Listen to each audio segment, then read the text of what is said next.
Celeb Secrets is hanging out with Meagan Good and Jerrie Johnson from Prime Video's Harlem. This show premieres on Friday. I'm so excited for it. How are you guys stoked? Yes. Oh my gosh. So stoked. Like, cannot wait to yeah. Yes. Like, we talk about this all the time. It's a dream job for us. Like, where you go to work and you're really happy to like see the people that you work with and hang out with them and spend time and do material that you're excited about and play characters that like you really love and enjoy. And it's really, you know, for as long as I've been doing this, is one of my favorite things that I've ever done because it's such a special experience. It's been a long road for this one. I think people don't even realize how long it's been. And we also were supposed to come out last year, and because of COVID, we're not. So I'm like, thank God. I'm just grateful because it did not have to happen. And I'm just grateful that it's actually finally coming out. Yeah. And it's such a great show too. I mean, I love that, you know, you have these successful women as the leads and, you know, you are bringing light to Black culture in Harlem. I'm a New York native, so I love that. I love that, you know, you're showing New York. So maybe give us behind the scenes with the creative process. What made you really want to, you know, focus on maybe setting it in Harlem and bringing these women in from all different backgrounds and cultures? Mm-hmm. Well, I chose Harlem for a lot of reasons. One, when I was like in my 20s and living in New York, I just had a blast. Like to me, there's no other city that I've lived in that has everything you want as far as like music, food, dancing, clubs, just like riding the train and just seeing so many like eclectic different people. Like New York is just like a very like unique city. And when I think about like what was on the air at the time, there was Broad City and there was like Girls, and I loved like both of those shows, but I felt like the Black and brown New York that I saw so clearly and so often was not represented in the show. And even with Sex and the City, I felt the same way. And so I was kind of like, well, I love all of those shows and am inspired by them, but I want to be able to see myself. So I wrote the script like on spec, which means for free, hoping that maybe someone would one day buy it and make it. But I wrote the show that I felt like was missing at the time. You need to tell me a little bit more about Ian, because we know that he's Camille's ex, your character. Yeah. What's his backstory? What are people going to see from him? You know, when we've been talking often about this, just, you know, who he is, where he's coming from, where he's going towards. And I think I can kind of just sum it up by saying he's just this, he's a very studied, gifted, artistic type of chef. Mm-hmm. Who's on the verge of a whole new way of life. He's very passionate about his love, you know, he's just a passionate person in general, whether it be his love life or what he's chasing as a chef. And I think because he's so passionate about everything, it's kind of left him in conflict between the two. Yeah. And you can definitely see that when he goes away to Paris and they have that, you know, they have that obstacle. And at the end of the day, he's, you know, where you're introduced to Ian, he's this man in process trying to figure out who he is and what he stands for. And I feel like a lot of us can relate to that. Yeah, no, for sure. I feel like this show is very relatable for everyone, no matter who you are, where you come from. And filming in New York City and Harlem, I'm a New York native, so I loved seeing, you know, scenes of you guys on the subway and, you know, checking out all the different clubs and restaurants. What was it like, you know, getting there and filming with everyone? Can you tell me a little bit more about the dynamic? It was necessary for me. I have a big masculine, Aries, fiery type of energy, so to be around these four ladies, I like to call them, they just balanced me out.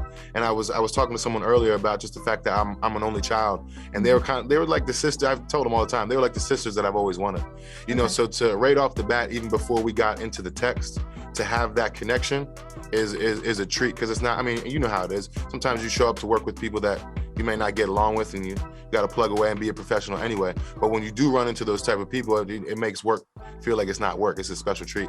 I would say there's so many good ones, but I love our Luel's scenes, and it's unfortunate that Luel's doesn't exist. And I know there's going to be people like, build Luel's, but filming there, because it was most of our group scenes. Mm-hmm. And when we do group scenes, oh God,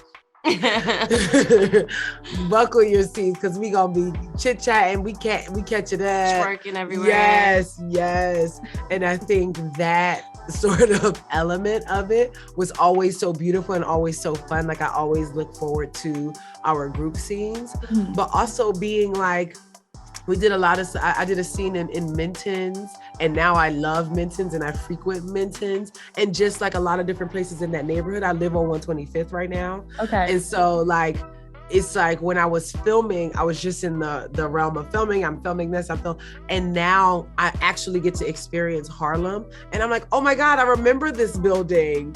This is where I did this and this, or this is where, because you just get dropped off by the car, you get in hair and makeup, and you go somewhere, you know? So I think Harlem is such a vibrant place. It's the perfect backdrop for these 4 women, and the set design reflects that, the costume design reflects that, and the script reflects that. Yeah, I was gonna say the show is very 2021. It's very contemporary, right? Yes. I love it. And I just love the representation that this show has. I feel like there's really nothing on the air right now like this. Can you talk to us a little bit more about the representation and how you feel to be a part of this shift?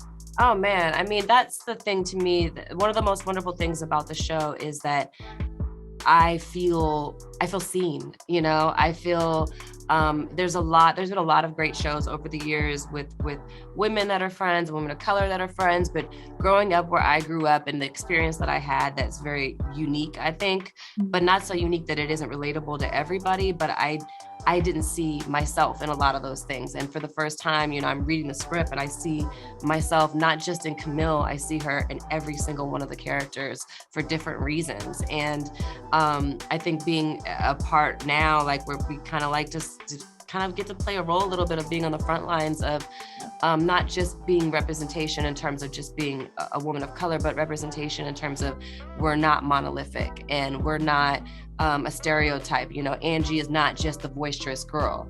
When you peel back all the layers and you really get to know who Angie is, I don't think it's been done this way, at least for me in my experience, and it's a breath of fresh air. And it's really exciting that these characters are not just stereotypes, or not just like that kind of girl. They have so much to them, and they're so complex and they're so unique and interesting.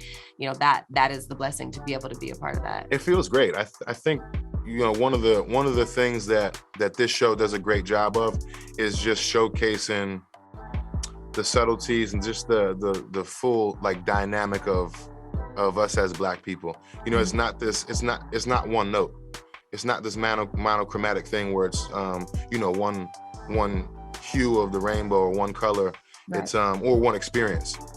You know, it's I was talking earlier about this, you know, yeah, we understand that we all are very strong, but you know, we're vulnerable too. Yes. And I feel like that's important to show the world. And I feel like this show really kind of hit the nail on the head in terms of showcasing that. Now, you know, we are Celeb Secrets. I need to know secrets from set, Tyler, that we wouldn't know when watching the show.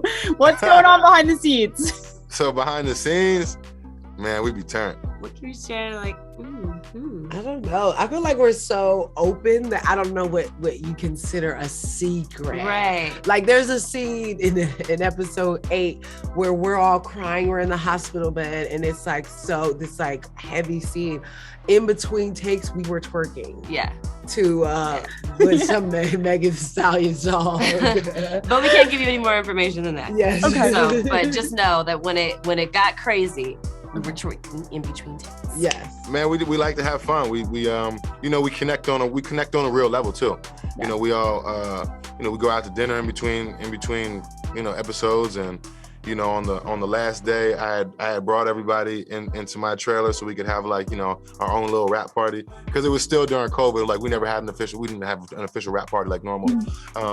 So I think, I mean, I don't have no real tea for you. Okay.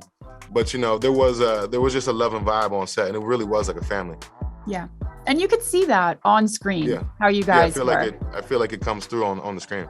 Absolutely. But you're going to have a huge party once this premieres on Friday. You guys deserve it. We getting turned now. Yeah, we vaccinated up. We getting turned now.